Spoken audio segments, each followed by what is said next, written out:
Welcome to this 10th edition of Army Policy News, updating you and your families on changes related to coronavirus. But first, the Army has been repeating its strong stand against racism over the past few days. Protests and direct action in a number of towns and cities resulted in the Prime Minister declaring that there is much more that we need to do to tackle racism. The Commander of Home Command, General URCH, had already spelled out his top priority of having an organisation that's diverse and inclusive in a letter to all commanders. He wrote of pushing back against racism, hatred and division. As the champion of the Army's Black, Asian and minority ethnic network, General URCH told BFBS more diversity made a better organisation. This is a passionate theme of mine, and we mirror society.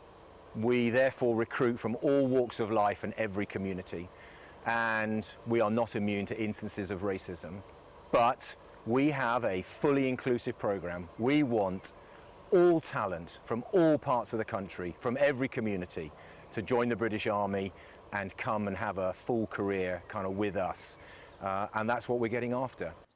Another letter was from the Chief of the Defence Staff, urging personnel to try to understand others' perspectives. And with 17% of recruits into the Army now being BAME, the message was very clear, that discrimination has no place in our armed forces. And in his weekly vlog, the Army Sergeant Major urged personnel to never turn a blind eye to racism.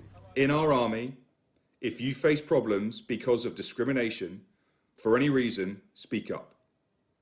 If your mates are facing difficulties, speak up for them. And if you need to contact me and talk to me directly, please do so. I'm here to use my rank as an opportunity to do more for you. Today, we're at an Army Reserve Centre in Stoke-on-Trent. At the peak of the pandemic, around 3,000 reservists were mobilised.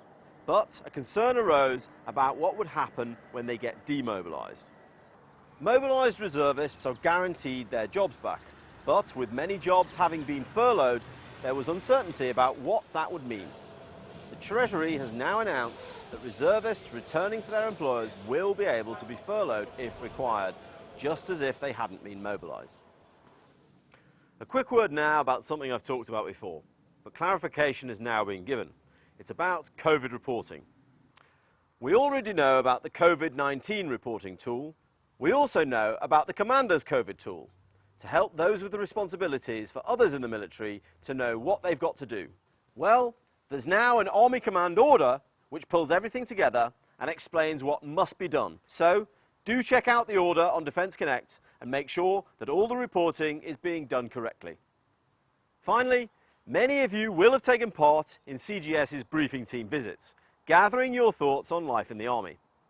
Over lockdown, of course, that's been stopped, but they've still been busy. So what you can see here then is the activity tab. During lockdown, from their homes, they've trained more than 1,000 personnel in how to use Defence Connect. If you want training, there's a form on Defence Connect to book in. And perhaps now is a really good opportunity to make sure your people are fully up to speed with what's on offer and what they can do so they don't get left behind. As usual, you can use the link with this video on Defence Connect to book. And that's this week's Army Policy News Roundup. Stay safe.